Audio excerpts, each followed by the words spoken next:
Nggih ngertose niku nggih nembe dhewe ngenane.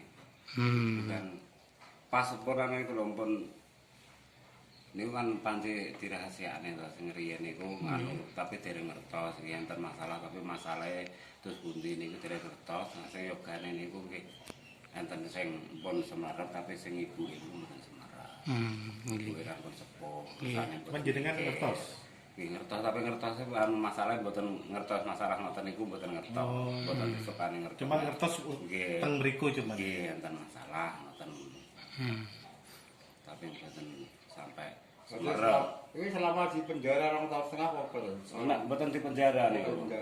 Niku teng anu, umpamane teng kantorane anu niku. Iki gak Anu mboten nyambut damel, tapi teng kantorane napa niku?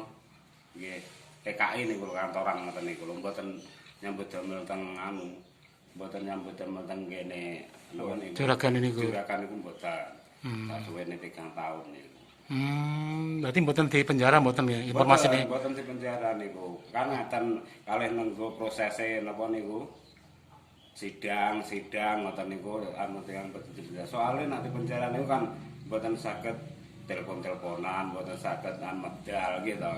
Wong niku riyen niku ngebel ngoten niku nggih HP niki ambak niku. Akhirnya penampungan. Ya, teng penampungan niku ngentosi panggilan sidang niku terus nggih ngoten niku. Tapi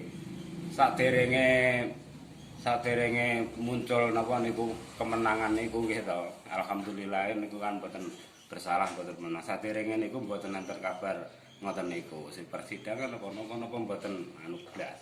Nggih. Mboten nyajari pokoke sing penting enten masalah ngoten.